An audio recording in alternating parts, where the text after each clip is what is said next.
Hello बच्चों, आज हम जो है सैटेलाइट्स के बारे में पढ़ेंगे। सैटेलाइट क्या होते हैं, राइट। तो जैसे आप इस फिगर में देख रहे हैं, एक हमने अर्थ लिया है सेंटर में। ये अर्थ हो सकता है, स्टार हो सकता है, या सन हो सकता है, और इसके चारों तरफ कोई एक मैसिव बॉडी जो है रोटेट कर रही है। ठीक है, इसकी जो जो मैसिव बॉडी है, मैसिव बॉडी आपका नेचुरल हो सकता है, मैन मेड हो सकता है। सो एनी मैसिव बॉडी और mass body rotating about an earth, star और सन, और we can say a heavenly mass body is called as a satellite, right. So definition इसकी क्या होगी? Any mass body rotating about a heavenly mass body in a regular or fixed orbit is called satellite, right. तो ये हमारा ये pictorial diagram क्या बता रहा है कि हमारे पास एक मास बॉडी है। मास बॉडी जो है रोटेट कर रही है about earth, star and sun. Natural हो सकता है या मैन मेड हो सकता है, दैट डिपेंड्स ऑन कि नेचुरल मीन्स प्राकृतिक रूप से बना हुआ है, मैन मेड का मतलब या तो ह्यूमंस ने बना करके उसे उस ऑर्बिट में इस्टेब्लिश किया है। ओके, सो जब ये मास बॉडी यानी सैटेलाइट हमारा जो है एक ऑर्बिट में रोटेट करता है, तो अर्थ से इसकी एक ऐसे पॉइंट होगा जहाँ पर इसकी दूरी सबसे कम होगी, और एक ऐसा पॉइंट होगा जहाँ पर इसकी दूरी सबसे ज़्यादा होगी। तो फार्थेस्ट पॉइंट होगा, this is called as a farthest point. Farthest point इसको हम कहेंगे एफिलियन, और जो नियरेस्ट पॉइंट होगा उसे कहेंगे पेरीहिलियन, राइट। तो ये हमारा जो है डायग्राम हो जाता है। अब इसके बाद आपने कैप्लस नियम पढ़े। कैप्लस नियम में हमने पढ़ा है सेकेंड लॉ कि areal velocity of a satellite is constant. अगर एरियल वेलोसिटी इस सैटेलाइट की कांस्टेंट होती है तो उससे हम निकाल सकते हैं कि जब मास बॉडी यानी सैटेलाइट हमारा सबसे नियरेस्ट पॉइंट पे की ओर अप्रोच कर रहा है, तो उस समय उसकी स्पीड क्या, जब मास बॉडी हमारी जो है नियरेस्ट पॉइंट की ओर मूव करेगी, तो उस समय जो है जो स्पीड होगी, स्पीड ऑफ द सैटेलाइट होगी फास्टेस्ट, और फार्थेस्ट पॉइंट पर यानी एफिलियन पॉइंट पर स्पीड होगी स्लोवेस्ट, राइट। सो पार्टिकल जब ये मास बॉडी जब मूव कर रही है इस डायरेक्शन से यहाँ की ओर आ रही है, तो स्पीड क्या होगी? स्लो, धीरे धीरे धीरे धीरे कम होती जाएगी, और यहाँ से जब मूव करते हुए वापस से पेरीहिलियन पे जाएगी तो फास्ट होती जाएगी। इस तरीके से ये जो है रोटेशन करते हैं। तो अब यहाँ पे देखना क्या है, दो तरह के सैटेलाइट्स हैं। One is called as man made, another is natural. Man made क्या है? जैसे इनसैट सैटेलाइट है, Indian national satellites. Natural satellites क्या है? जैसे मून है। मून जो है क्या है? मून हमारे अर्थ का सैटेलाइट है, अर्थ का नेचुरल सैटेलाइट। अब हम बात करेंगे energy of the satellite. Energy of satellite,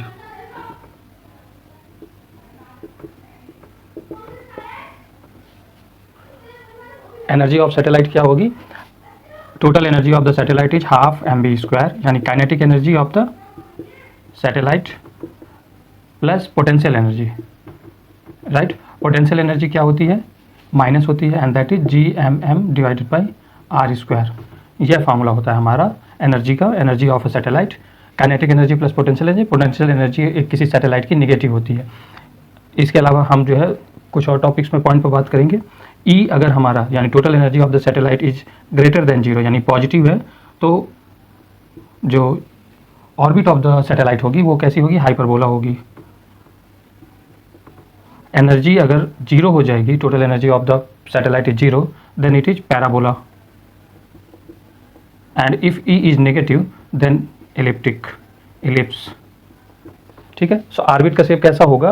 that will depend on the energy of the satellite, ठीक है। The shape of the orbit, shape of the orbit depends on the energy of the satellite, right. Okay, so energy अगर आपकी positive है सो hyperbola बनेगा, energy 0 है तो parabolic बनेगा, energy अगर नेगेटिव है सो एलिप्टिक बनेगा। अगर कोई हमारा जो सैटेलाइट है और अर्थ के चारों तरफ रोटेट कर रहा है, तो वो अर्थ के चारों तरफ जब रोटेट कर रहा है तो उसका क्या होगा? इसका मतलब चारों तरफ रोटेट करने का मतलब क्या है? उसकी जो ऑर्बिट है वो इलिप्टिक है, इलिप्टिक है और इस कारण से एनर्जी ऑफ द सैटेलाइट है वो निगेटिव है। तो इससे आप कंक्लूजन निकाल सकते हैं कि कोई भी ऑर्बिट तभी बाउंड होगा, बाउंड होने का मतलब एक क्लोज कक्षा में, क्लोज ऑर्बिट में मूव कर रहा है जब उसकी एनर्जी नेगेटिव होती है, right. Speed, orbital speed of the satellite, right बच्चों। ऑर्बिटल स्पीड का मतलब मान लीजिए ये आपका ये हमारा क्या है, ये हमारा सैटेलाइट है जो एक पर्टिकुलर ऑर्बिट में रोटेट कर रहा है अबाउट अर्थ, स्टार और एनी सन। तो इसका जो है इस ऑर्बिट में, इस पर्टिकुलर ऑर्बिट में क्या स्पीड होगी, इसका हम फार्मूला निकालेंगे। तो आपको पता है कि जब भी दो बॉडीज होती हैं, दो बॉडीज ग्रेविटेशनल बॉडीज हैं, तो इनके बीच में एक ग्रेविटेशनल फोर्स लगेगा। ग्रेविटेशनल फोर्स क्या होता है, मान लीजिए, चलिए पहले कंसीडर करते हैं the mass of the, let us consider mass of satellite is small m and mass of the star or sun or earth is capital M, ठीक है, and distance between them is small r, right? So the gravitational force of attraction force is equals to centrifugal force, ठीक है, right. तो gravitational force किसके बराबर हो जाएगा, centrifugal force के बराबर हो जाएगा। और ग्रेविटेशनल फोर्स क्या होता है, GM divided by R square. Centrifugal force क्या हो जाएगा, MV square divided by R, जहाँ पे V क्या है, V is the speed of satellite in the orbit of radius r, right. तो यहाँ से v की वैल्यू हम निकाल लेंगे, v इक्वल टू क्या हो जाएगा, root capital GM divided by r। This is equation number 1। v equal to क्या हो जाएगा, स्मॉल m स्मॉल कैंसिल, एक r यहाँ से कैंसिल, तो v equal to root GM divided by r। ये हमारा इक्वेशन हो गया वेलोसिटी का, velocity of any orbit in any satellite in orbit, right. अब हम क्या देखेंगे, अगर ये सैटेलाइट अगर सैटेलाइट अर्थ की सरफेस पर होगा, if satellite is on the surface of earth, right, surface of earth पर होगा, तो force of attraction mg, right, gravitational force mg is equal to क्या हो जाएगा, capital GM m divided by r square, जहाँ पे r क्या है, रेडियस ऑफ द अर्थ है, रेडियस ऑफ अर्थ। तो यहाँ से आपको क्या मिल जाएगा, GR square equal to GM, equation number 2। इस वैल्यू को उठा करके हम यहाँ पे रख देंगे इक्वेशन नंबर 1 में, तो हमें इक्वेशन मिल जाएगा, putting the value of GM in 1, right. So V is equal to क्या हो जाएगा, root GR square small r, right.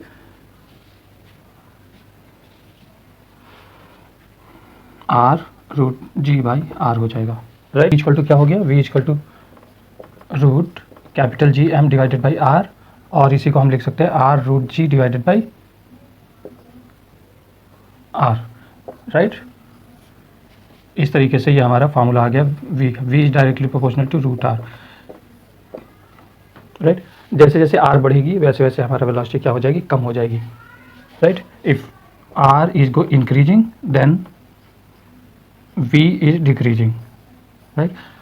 इसका मतलब क्या है, इसका मतलब ये है कि जैसे जैसे आपकी ऑर्बिट यानी या ऑर्बिटल हाइट जो है इंक्रीज होती जाएगी, तो ऑर्बिटल हाइट का मतलब एक सैटेलाइट मान लीजिए यहाँ पे इस ऑर्बिट में घूम रहा है, राइट, यहाँ एक यहाँ, तो अब आप बता सकते हैं कि किस ऑर्बिट वाले सैटेलाइट की स्पीड ज़्यादा होगी। ऑब्वियसली इस फार्मूले से आप देख के बताएंगे कि जो सैटेलाइट इस ऑर्बिट में है, ऑर्बिट नंबर 1 में, उसकी स्पीड क्या होगी, ज़्यादा होगी, और ऑर्बिट नंबर 2 में जो सैटेलाइट है उसकी स्पीड क्या होगी, कम होगी।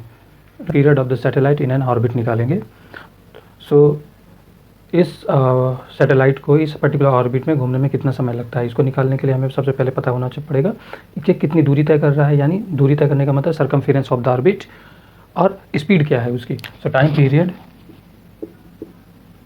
Period is equals to circumference of the orbit divided by speed of the satellite in the orbit।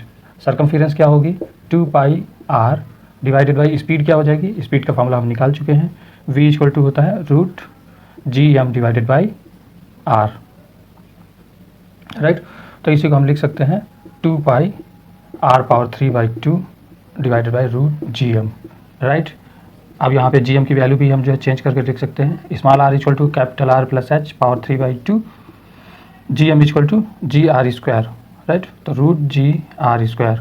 तो इस तरीके से आपका time period of a satellite in an orbit निकल आता है। इसका मतलब जैसे जैसे आपकी जो ऑर्बिट की रेडियस है वो बढ़ेगी, आपका टाइम पीरियड क्या हो जाएगा, time period will increase as radius of the orbit is increasing. अब इसके बाद हम बात करेंगे escape velocity of the satellite. escape velocity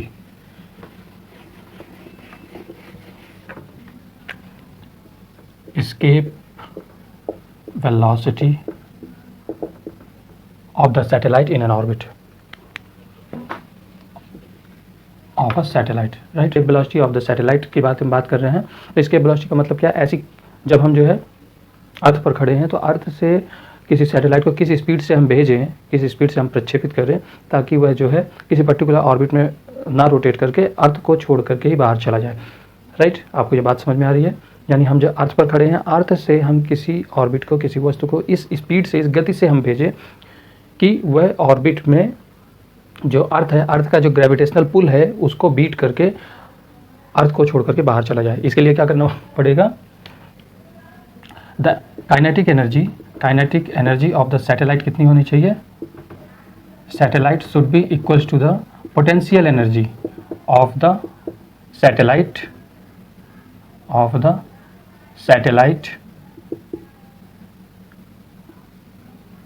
on the surface of the earth, right बच्चों। सो काइनेटिक एनर्जी यानी स्पीड की बात हम कर रहे हैं, तो ऑब्वियसली स्पीड इतनी होनी चाहिए कि जो है सैटेलाइट हमारा जो है अर्थ को छोड़ करके चला जाए, यानी इतनी काइनेटिक एनर्जी होनी चाहिए। मान लीजिए mass m is the mass of the satellite, v is the escape velocity. So ये क्या हो जाएगा, kinetic energy of the satellite. इस काइनेटिक एनर्जी के साथ अगर हम भेजेंगे तो हमारा जो सैटेलाइट क्या होगा, एस्केप कर जाएगा अर्थ को, अर्थ के ग्रेविटेशनल पुल से बाहर चला जाएगा। और पोटेंशियल एनर्जी कहाँ पर, अर्थ की सरफेस पर। So you know the potential energy formula Gmm divided by distance square. Earth के सरफेस पर अगर जो है आपका सैटेलाइट है तो उसका ये फार्मूला हो जाएगा G capital M small m divided by R। अब इसी से हम VE की वैल्यू निकाल लेते हैं, VE इज इक्वल टू क्या हो जाएगा 2G capital M divided by R। ये आपका फार्मूला हो जाएगा। इसी को और थोड़ी मॉडिफाई कर सकते हैं, GM की वैल्यू हमें पता है, राइट। हम जानते हैं since GM equal to GR square, right. तो यहाँ पे वैल्यू रखते हैं 2GR square divided by R। So escape velocity यानी पलायन वेग क्या हो जाएगा आपका, पलायन वेग हो जाएगा 2GR, राइट। अब इससे हम निकालेंगे अर्थ के लिए जो है इसके वेलोसिटी क्या होगी, तो इनकी वैल्यूज रखते हैं 2 × 9.8 metre per second square into radius of the earth is 6.4 × 10⁻6 metre. If you are going to calculate this is come out 11.2 kilometre per second. अगर किसी ऑब्जेक्ट को 11.2 किलोमीटर पर सेकेंड की स्पीड से अर्थ से प्रक्षेपित करें, अर्थ से फेंके, तो वह वस्तु अर्थ पर कभी वापस नहीं आएगी, ठीक है। कम से कम हमें इस स्पीड से फेंकना पड़ेगा, इससे ज़्यादा की स्पीड होगी तो ऑब्वियसली वह नहीं आएगा, लेकिन अगर इससे कम स्पीड है तो वो किसी न किसी ऑर्बिट में ट्रैप हो जाएगा और उसी ऑर्बिट में ही रोटेट करेगा, राइट। तो एक क्वेश्चन आपको बहुत पूछा जाता है, reason of absence of atmosphere in the moon, ठीक है। चंद्रमा पर किसी भी तरह का एटमॉस्फेयर क्यों नहीं है, चंद्रमा पर एटमॉस्फेयर का मतलब कि वहाँ पर चंद्रमा में, मून पर कोई भी गैसेस नहीं पाई जाती है। ऐसा क्यों होता है, मून का आपको स्मॉल g पता होगा, अगर नहीं पता है तो small g at the moon is equal to G E, ठीक है। जो मून का ग्रेविटेशनल एक्सेलरेशन होता है, ठीक है, गुरुत्वीय त्वरण होता है, वह पृथ्वी के जो ग्रेविटेशनल एक्सेलरेशन है उसका 1/6 होता है। और इस कारण से जब हम एस्केप वेलोसिटी फॉर मून निकालेंगे, that will come out to be V E is equal to 11.2 divided by √6। इसको आप कैलकुलेट करेंगे, you will find that the number is so small, यह नंबर इतना कम होता है कि अगर किसी भी गैस का रूट मीन स्क्वायर वेलोसिटी आप निकालेंगे, सो इस वैल्यू से एस्केप वेलोसिटी एट मून इससे ज़्यादा होता है। और इसलिए सारी की सारी गैसेस जो है मून के मून की सराउंडिंग को छोड़ करके बाहर निकल जाते हैं। बात आपको समझ में आ रही है? इसको और अच्छे से समझिए। अर्थ के चारों तरफ क्या है? हमारे पास हाइड्रोजन है, ऑक्सीजन है, कार्बन डाइऑक्साइड है, CH4 है, मीथेन है, बहुत सारी गैसेस है। लेकिन इन सारी की सारी गैसेस का जो है जो रूट मीन स्क्वायर वेलोसिटी है वह 11.2 से कम होने के कारण अर्थ के अंदर ही ट्रैप रहती हैं और इसलिए एटमॉस्फेयर है। अगर हम इन्हीं गैसेस की बात जो है मून पर करेंगे तो मून पर इनका RMS वेलोसिटी मून के एस्केप वेलोसिटी से ज़्यादा होता है। और जब गैसेस का एस्केप वेलोसिटी या RMS वेलोसिटी एस्केप वेलोसिटी से ज़्यादा है तो वो मून को छोड़ के चले जाते हैं और इसीलिए सारी की सारी गैस बाहर जाने के कारण मून पर किसी भी तरह का एटमॉस्फेयर नहीं पाया जाता है, राइट। इसके बाद हम बात करेंगे जियोसिंक्रोनस सैटेलाइट्स, ठीक है। देयर आर कई तरह के सैटेलाइट्स होते हैं, ठीक है। उनमें से आपके सिलेबस में 2 तरीके के सैटेलाइट है। One is called as geosynchronous satellite, right, geosynchronous satellite, और दूसरा जियो स्टेशनरी है। ऐसे सैटेलाइट्स हैं जो पृथ्वी के चारों तरफ जब घूमते हैं तो उनका जो टाइम पीरियड है, the time period is exactly equal to the rotation of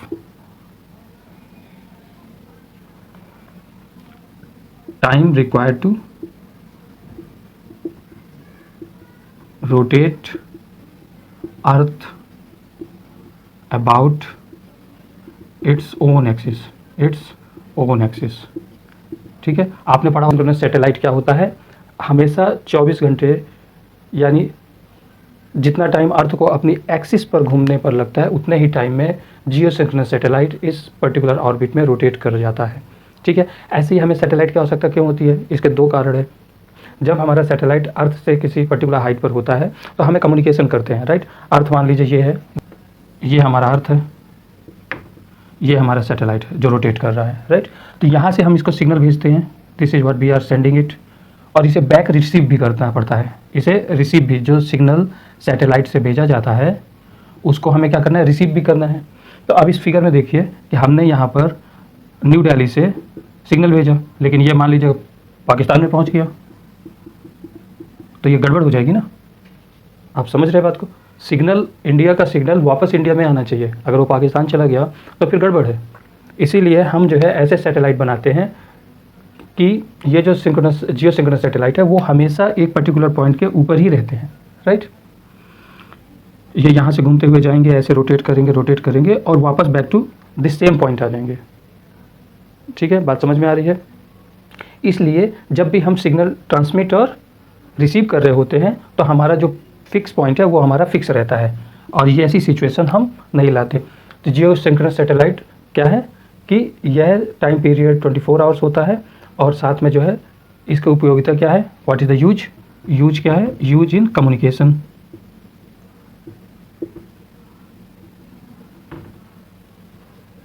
right. Geosynchronous satellites, और इसी को हम ऑर्बिट भी कहते हैं। वो पर्टिकुलर ऑर्बिट जिसमें जियोसिंक्रोनस ऑर्बिट होती है उसमें सैटेलाइट अगर घूमता है तो उसको जियोसिंक्रोनस सैटेलाइट। हम बात करते हैं जियो स्टेशनरी सैटेलाइट। जियो स्टेशनरी सैटेलाइट,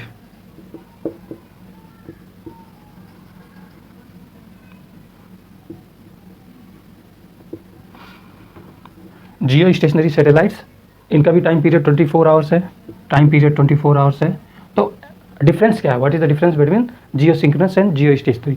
जियोसिंक्रोनस सैटेलाइट की जो ऑर्बिट थी, ठीक है, ऑर्बिट वो कुछ भी हो सकती है। मान लीजिए ये हमारा जो है अर्थ है, if this is our earth, मान लीजिए ये हमारा अर्थ है, राइट। तो ये अर्थ अपनी तो एक तो पहले तो एक्सिस में टिल्टेड है, राइट, ये टिल्ट हो गई। और ये जो आपको दिख रहा है दिस इज इक्वेटोरियल प्लेन, ये इक्वेटोरियल प्लेन है, right.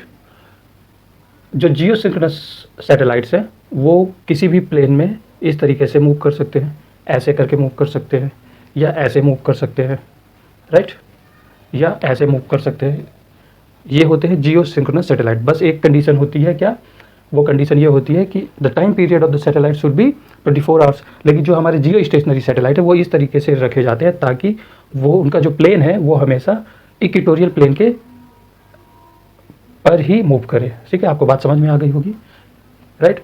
So the direction of the movement of the satellite is always in such a direction that its plane of motion is in equatorial plane, right. तो ऐसे जो है जो भी orbit होगी उसको हम कहेंगे जियो स्टेशनरी ऑर्बिट, और सैटेलाइट अगर हैं इस ऑर्बिट में तो उनको हम कहेंगे जियो स्टेशनरी और जियो स्टेशनरी सैटेलाइट्स।